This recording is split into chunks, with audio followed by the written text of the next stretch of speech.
नमस्कार, जय भारत, जय हिंद, वंदे मातरम। साथियों, हम पढ़ने वाले हैं आज अंग्रेजी में आर्टिकल। जैसा कि दोस्तों आप जानते हो, आर्टिकल जो है संज्ञा से पहले यूज किए जाते हैं। हमेशा ध्यान रखना आप, किससे पहले? संज्ञा से। और संज्ञा को अंग्रेजी में कहते हैं नाउन। क्या कहते हैं? नाउन। और इसी को हिंदी में कहते हैं दोस्तों संज्ञा। अब ये संज्ञा क्या होती है? किसी व्यक्ति, वस्तु या स्थान के नाम को हम संज्ञा कहते हैं। जैसे किसी व्यक्ति, वस्तु या स्थान का नाम, ये क्या है दोस्तों? संज्ञा कहलाता है। जैसे रामलाल, श्यामलाल। ठीक है। बात करें वस्तु की तो पेन, बोर्ड, डस्टर, ये चीज़ें क्या हुई? नाउन, संज्ञा। और स्थान की बात करें तो जयपुर, दिल्ली, बॉम्बे, कोलकाता, इंडिया, देशों के नाम, ये सभी चीज़ें आती है नाउन्स के अंदर। तो आर्टिकल जो होते हैं दोस्तों, ये संज्ञा के साथ में, संज्ञा से जस्ट पहले यूज़ किए जाते हैं। अंग्रेजी में दोस्तों आर्टिकल 3 है। एक तो है ए, दूसरा है एन, और तीसरा है दोस्तों द, जिसे आप दी भी बोलते हैं। अब बात करें दोस्तों, तो इनको विशेष तौर से मोटे तौर पे 2 भागों में डिवाइड किया गया। कितने भागों में? 2 भागों में। देखिए आप, सबसे पहला तो है इनडेफिनेट। क्या है?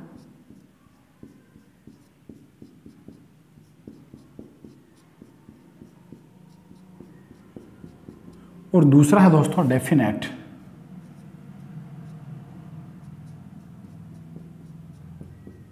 मतलब समझ गए होंगे। इनडेफिनेट या अनिश्चित, डेफिनेट यानी निश्चित। ठीक है। या हम यूं भी कह सकते हैं, ये जो है नॉन स्पेसिफिक, किसी आम चीज, किसी आम वस्तु, किसी आम व्यक्ति के नाम से पहले इनका यूज किया जाता है। तो क्या है ये? Non specific.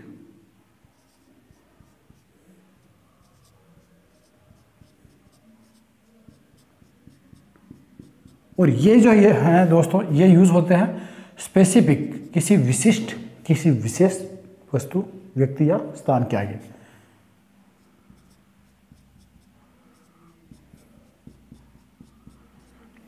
ये तो हुई इसकी मोटा मोटी पहचान। दूसरी बात करें दोस्तों, तो ये जो है यूज होते हैं हमेशा काउंटेबल, जिन चीजों को गिना जा सके, मतलब जो चीजें गणनीय हो, काउंटेबल।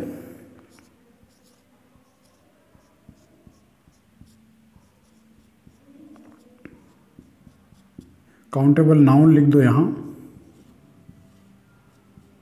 और ये जो है दोस्तों काउंटेबल या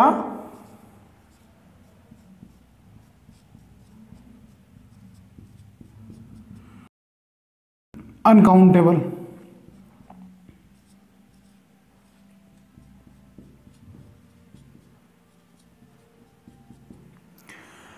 मतलब आप समझ रहे होंगे, अगर कोई चीज ऐसी है जिसको गिना जा सकता है तो उसके साथ में इनका यूज किया जा सकता है।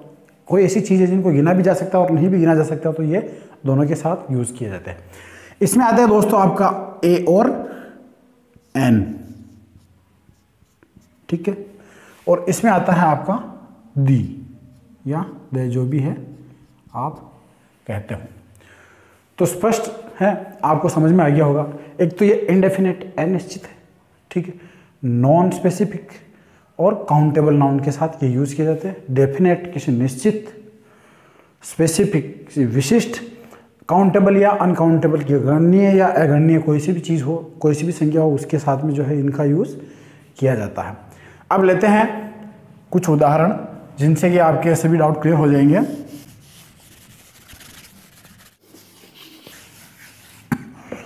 अब देखिए दोस्तों, सबसे पहले लेते हैं हम ए। क्या है? ए का यूज कहां होता है दोस्तों?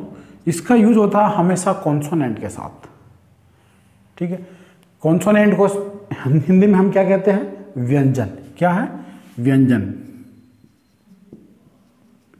व्यंजन संज्ञा कॉन्सोनेंट,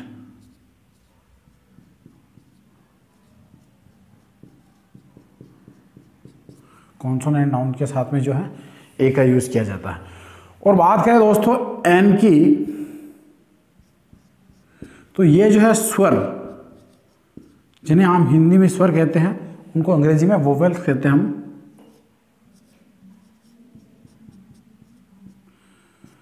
इनके साथ में जो है एन का यूज किया जाता है।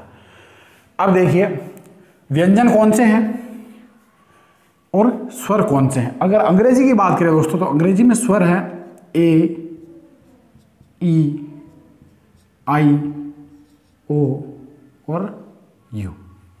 ठीक है, ये 5 ही स्वर अंग्रेजी में माने गए हैं और बाकी इनसे बचे जो भी है वो कॉन्सोनेंट आते हैं।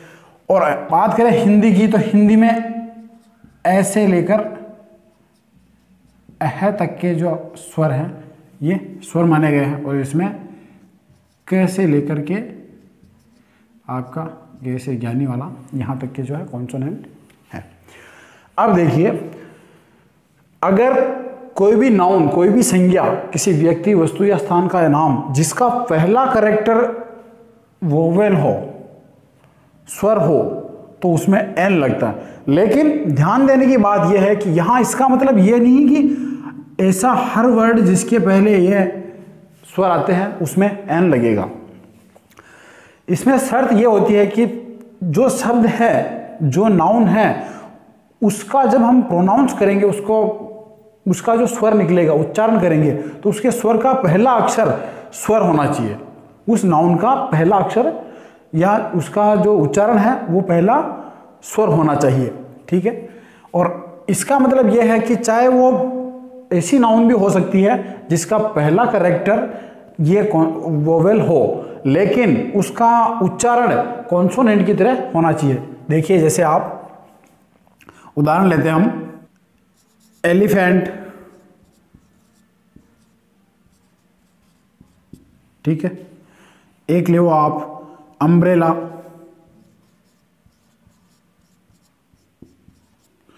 एक ले वो आप यूनिवर्सिटी,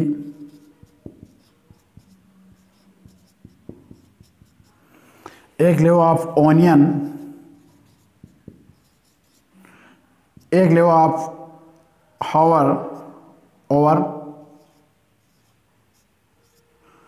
और एक है हॉर्स।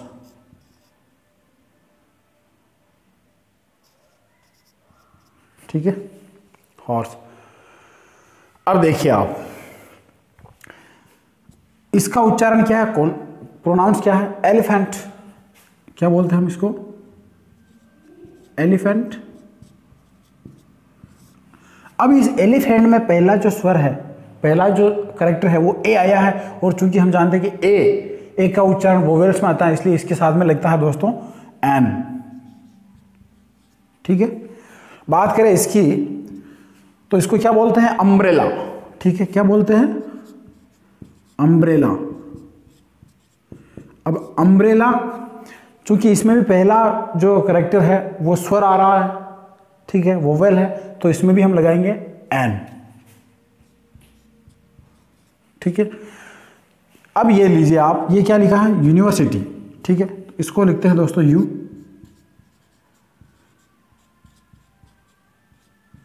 यूनिवर्सिटी।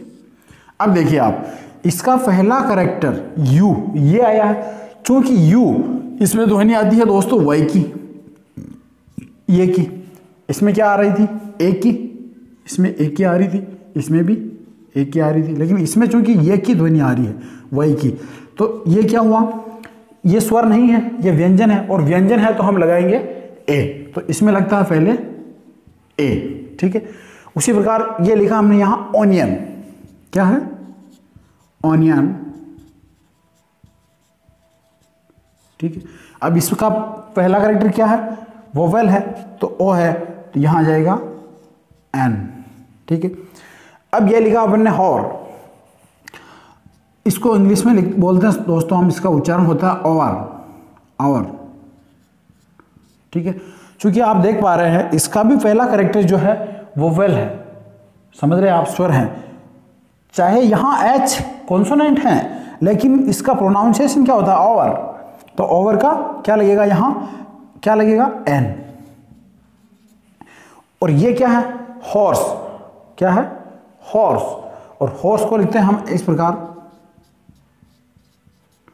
चूंकि ये पहला कैरेक्टर जो है कॉन्सोनेंट आ रहा है, व्यंजन आ रहा है, इसलिए यहां लिखेंगे हम ए। अब देखिए किसी भी सेंटेंस में अगर ये वर्ड आएंगे तो क्या आएगा, एन एलिफेंट, ठीक है, एन अम्ब्रेला आएगा, यहां एन लगा हुआ, एन अम्ब्रेला। यूनिवर्सिटी आया तो ए यूनिवर्सिटी, इसको मैं और समझाऊंगा आगे, पहले आप ये ए और एन समझो। ए यूनिवर्सिटी,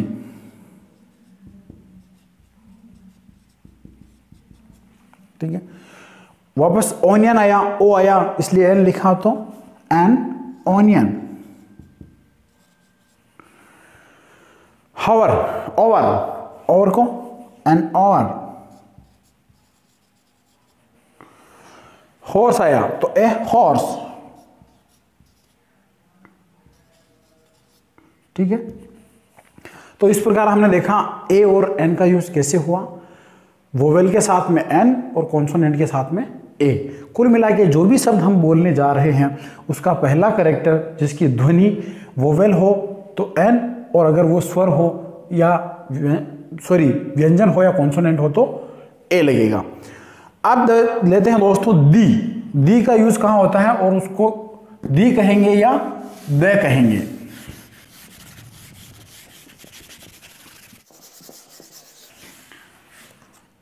अब जैसा कि दोस्तों आप जानते हो, दी का यूज किसी स्पेसिफिक मतलब किसी विशिष्ट वस्तु के लिए किया जाता है। जैसे पृथ्वी एक ही है, विशिष्ट है। रामायण पवित्र, एक ग्रंथ है, एक ही है। बाइबल एक ही है, कुरान एक ही है।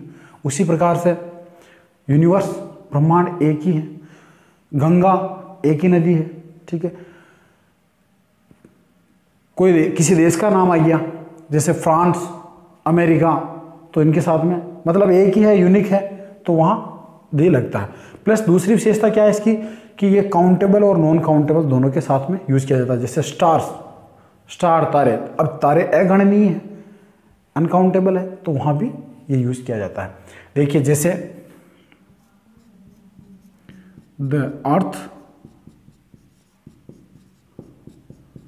ठीक है, द यूनिवर्स,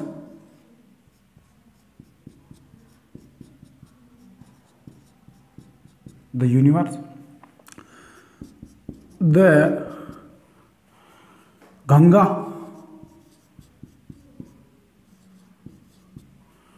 द रामायण,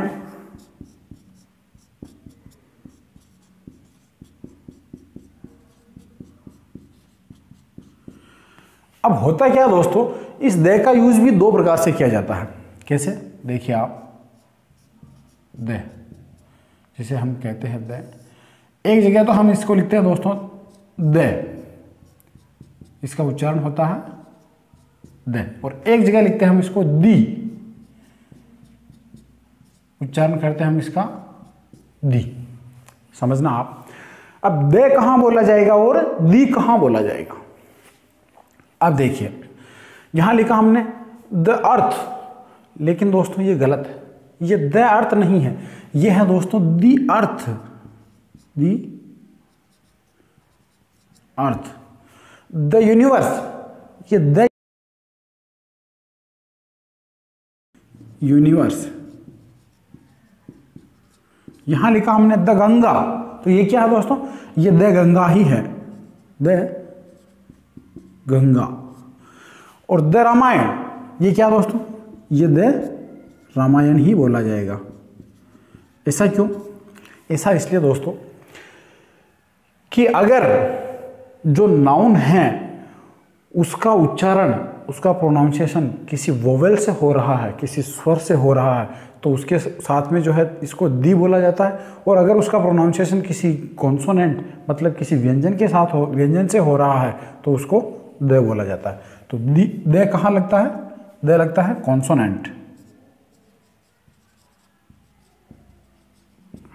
और ये कहाँ लगता है, वोवेल। ठीक है, तो ये देखा आपने। अब देखिए इसके उदाहरण द के लिए में, तो जैसे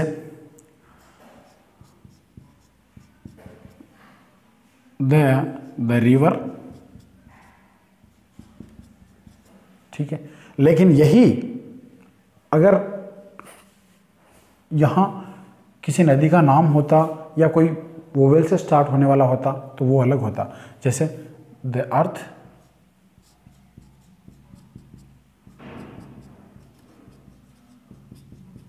ठीक है। एक और उदाहरण लेंगे अपन, जैसे द भारत,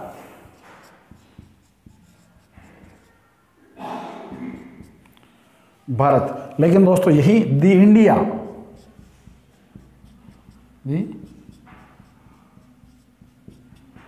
समझने की कोशिश करो आप, क्योंकि यहां वोवेल से स्टार्ट हो रहा है और यहां कॉन्सोनेंट से स्टार्ट हो रहा है। अब इसमें एक चीज और आती है दोस्तों, जैसे मैं लिखता हूं यहां आई हैव एन अम्ब्रेला, ठीक है। ये सेंटेंस मैंने यहां लिखा, मेरे पास एक छाता है, आई हैव एन अम्ब्रेला। फिर मैं लिखता हूं the umbrella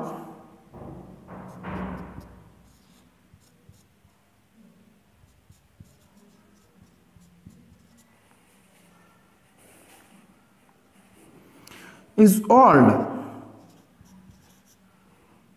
the umbrella is old.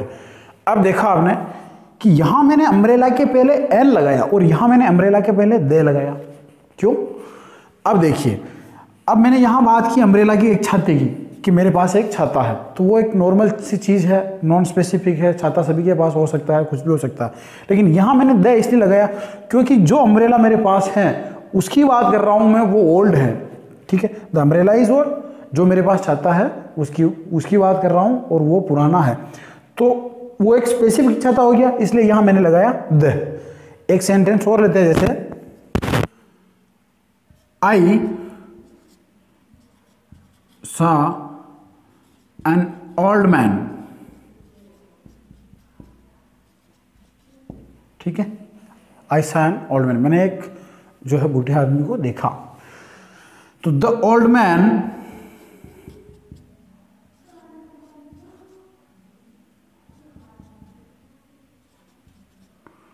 was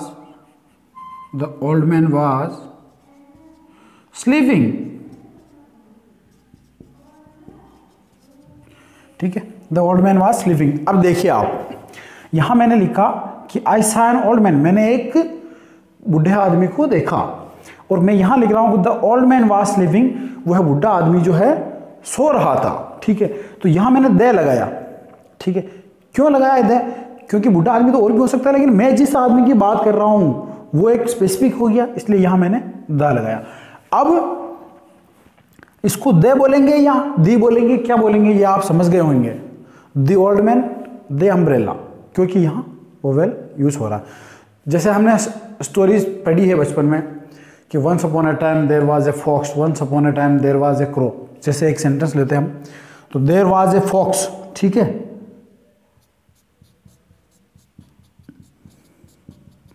there was a fox, एक लोमड़ी थी, ठीक है।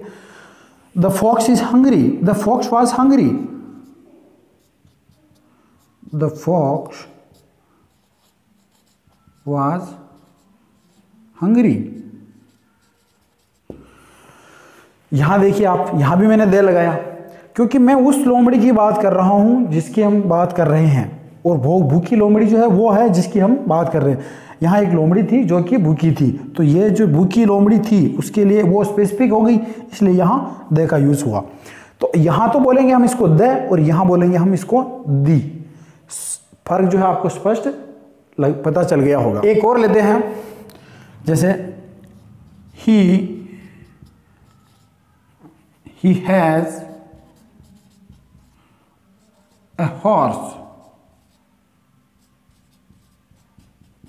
ठीक है, उसके पास एक घोड़ा है, ही हैज़ ए हॉर्स, उसके पास एक घोड़ा है। पर जो उसके पास घोड़ा है ना वो सफ़ेद है, तो यहाँ क्या लिखूंगा, द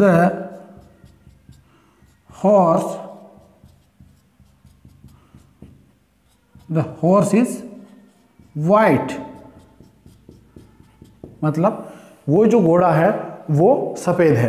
तो ये देख यहाँ दे इसलिए लगा क्योंकि उस पे स्पेसिफिक, उस विशेष घोड़े की हम बात कर रहे हैं जो उसके पास है वह सफ़ेद है। तो दोस्तों ये थे अपने आर्टिकल ए, एन और दी। स्पष्ट आपको समझ में आ गया होगा। एक बार हम इनको दोहरा लेते हैं। आर्टिकल 3 है और ये संज्ञा से पहले काम में लिए जाते हैं, लगाए जाते हैं। ए और एन, और एक होता है दी। ए और एन का उपयोग दोस्तों इनडेफिनेट काउंटेबल नाउन के साथ यूज़ किया जाता है, नॉन स्पेसिफिक नाउन के साथ यूज़ किया जाता है। और दी का उपयोग जो है स्पेसिफिक, काउंटेबल और अनकाउंटेबल सभी के साथ जो है यूज किया जाता है। ए का यूज दोस्तों कॉन्सोनेंट के साथ लगाया जाता है, जिनका उच्चारण, जिनका प्रोनाउंसिएशन, जिस नाउन का प्रोनाउंसिएशन, जिस संज्ञा का उच्चारण कॉन्सोनेंट से मतलब व्यंजन से होता हो वहां ए लगाया जाता है। और जिस नाउन का, जिस संज्ञा का उच्चारण या प्रोनाउंसिएशन जो है स्वर से, जिसे हम अंग्रेजी में वोवेल्स कहते हैं और हिंदी में स्वर कहते हैं, उससे होता हो, जिसका पहला कैरेक्टर स्वर हो, उसमें जो है एन का यूज किया जाता है। दूसरी बात आती है द की, तो इसको द और दी दोनों बोला जाता है। द का यूज होता है दोस्तों कॉन्सोनेंट में और दी का होता है वोवेल्स में। द और द जो है दोस्तों, जैसे द रिवर, द भारत, लेकिन यहीं अगर बात करें हम वोवेल से शुरू होने वाले की, तो द अर्थ और द इंडिया। और अब हम करते हैं दोस्तों द एंड। द एंड, ये वर्ड आपने कई बार पढ़ा होगा, सुना होगा, मूवीज में देखा होगा, तो वहां बोलते हैं द एंड, न कि द एंड। तो यहां आपको समझ में आ गया होगा फर्क कि द का यूज कहां कैसे होता है। ये थे दोस्तों अपने आर्टिकल।